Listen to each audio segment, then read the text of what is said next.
Assalamualaikum warahmatullahi wabarakatuh. Kami dari kelompok Biomedik akan mempresentasikan tentang sistem tulang yang beranggotakan. Perkenalkan, nama saya Devina Ramadanti Wirakusuma, nomor absen 10. Perkenalkan, nama saya Dinarsi Rahayu, nomor absen 11. Perkenalkan, nama saya Erika Nurfaiza, nomor absen 12. Perkenalkan, nama saya Faradila Indah Oktavia Sari, nomor absen 13. Yang pertama, apa itu sistem tulang? Sistem rangka tulang adalah sistem yang memberi penunjang dan proteksi bagi jaringan lunak dan organ-organ. Rangka merupakan alat gerak pasif dalam tubuh manusia. Lalu yang kedua, apa fungsi dari sistem tulang? Pertama, memberikan bentuk tubuh. Rangka memberikan bentuk tubuh serta menegakkan tubuh seseorang. Rangka memengaruhi tinggi atau rendahnya postur tubuh seseorang. Lalu yang kedua, tempat pembentukan sumsum kuning. Sumsum kuning ialah tempat menyimpan lemak, dan lemak sebagai sumber energi cadangan pada manusia ini terdapat pada rangka manusia. Sehingga secara tidak langsung, rangka juga berfungsi sebagai tempat penyimpanan energi pada tubuh. Ketiga, menyimpan mineral. Tulang menahan pasokan mineral tubuh kita seperti kalsium dan vitamin D. Sekitar 62% matriks tulang tersusun dari garam anorganik, terutama kalsium fosfat dan kalsium karbonat. Dan ada sekitar 99% kalsium ada pada rangka. Rangka ini sebagai tempat menyimpan kalsium dan fosfor. Lalu yang keempat, sebagai fungsi imunologis. Fungsi rangka ini sebagai tempat menghasilkan sel-sel imunitas atau kekebalan tubuh yang ada dalam susunan tulang. Kelima, tempat melekatnya otot. Rangka dan otot adalah dua bagian tubuh yang tidak terpisahkan. Keduanya bekerja sama dalam memudahkan manusia bergerak. Tanpa adanya otot, rangka tubuh tidak dapat bergerak dan akan kaku. Lalu yang keenam, sebagai pelindung organ-organ. Rangka yang tersusun atas beberapa tulang merupakan bagian tubuh paling keras. Maka rangka juga dapat melindungi organ-organ manusia. Contohnya rangka dada yang berfungsi melindungi paru-paru dan jantung. Lalu yang ketujuh, penghasil sel darah merah. Fungsi rangka ini memberikan tempat sebagai pembentukan sel darah merah dan sel darah putih. Biasanya, rangka yang menjadi tempat pembentukan sel-sel adalah tulang paha. Selanjutnya yaitu ada organ-organ penyusun sistem rangka tulang.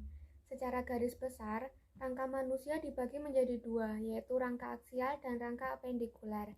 Kerangka aksial meliputi 80 tulang, sedangkan kerangka apendikuler terdiri dari 126 tulang. Rangka aksial. Yang pertama ada tengkorak. Tengkorak berfungsi melindungi otak.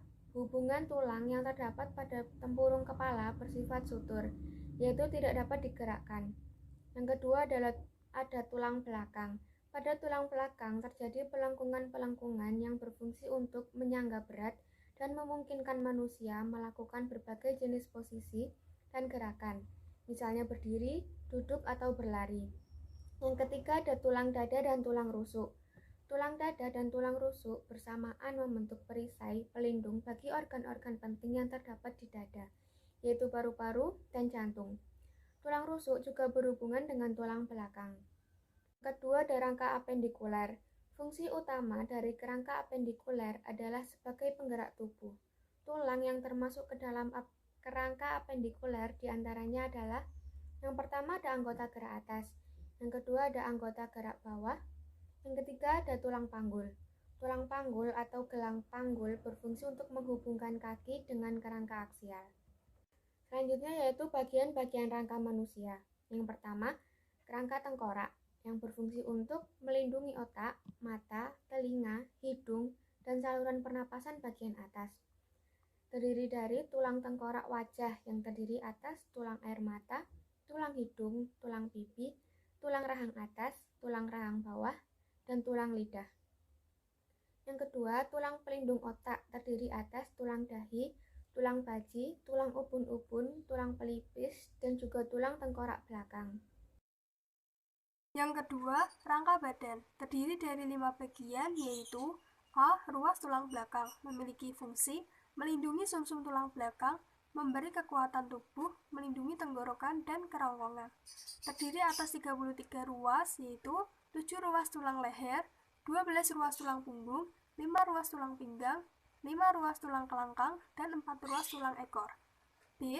Rangka tulang rusuk, memiliki fungsi melindungi paru-paru, jantung, dan alat pencernaan.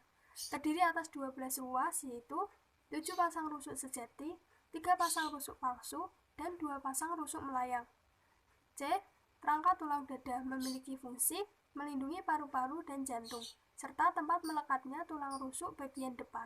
Terdiri atas tulang hulu, tulang badan, dan tulang pedang-pedangan. D. Rangka tulang gelang bahu, terdiri atas sepasang tulang belikat dan sepasang tulang selangkah. E. Rangka tulang gelang panggul, memiliki fungsi melindungi alat kelamin dan alat pencernaan. Terdiri atas tulang usus, tulang duduk, dan tulang kemaluan. Yang ketiga, rangka anggota gerak, memiliki fungsi untuk mendukung terjadinya pergerakan. Terdiri atas anggota gerak atas dan anggota gerak bawah. Anggota gerak atas terdiri dari tulang lengan atas, tulang pengumpil, tulang hasta, tulang pergelangan tangan, dan tulang jari tangan.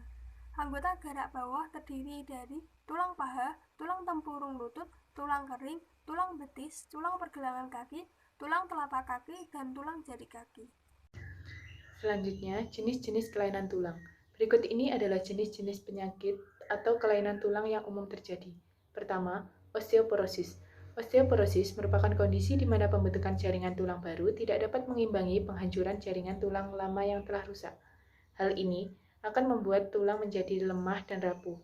Bagian tulang yang rentan mengalami kerusakan akibat osteoporosis adalah tulang belakang, pergelangan tangan, dan pinggul. Kelainan tulang yang satu ini lebih umum terjadi pada lansia dan wanita. Penyakit ini dapat disebabkan oleh kekurangan kalsium, penggunaan kortikosteroid dalam jangka panjang, atau gangguan hormon. Yang kedua, rakitis dan osteomalasia. Rakitis adalah suatu kondisi yang mempengaruhi perkembangan tulang pada anak-anak. Sementara pada orang dewasa, rakitis dikenal dengan istilah osteomalasia atau tulang lunak. Penyebab utama rakitis atau osteomalasia adalah kurangnya vitamin D yang berperan penting dalam proses penyerapan kalsium, yaitu zat pembentuk struktur tulang. Meski begitu, rakitis juga bisa terjadi akibat faktor keturunan. Yang ketiga, infeksi tulang atau osteomyelitis. Osteomyelitis adalah peradangan pada tulang yang umumnya disebabkan oleh infeksi bakteri. Kelainan tulang ini sering terjadi pada orang yang mengalami cedera atau patah tulang terbuka, memiliki daya tahan tubuh yang lemah, atau menggunakan alat bantu prostetik pada tulang atau sendi. Osteomyelitis dapat menimbulkan gejala berupa nyeri dan pembekakan pada tulang. Bagian di sekitar tulang yang meradang terasa hangat saat disentuh, demam, serta tubuh terasa lemas. Yang keempat, tumor tulang. Ketika sel-sel di tulang tubuh tidak terkendali, dapat terbentuk suatu gumpalan jaringan yang disebut tumor. Tumor pada tulang biasanya bersifat jinak, namun tetap bisa membuat jaringan tulang yang sehat di sekitarnya menjadi rusak dan lemah.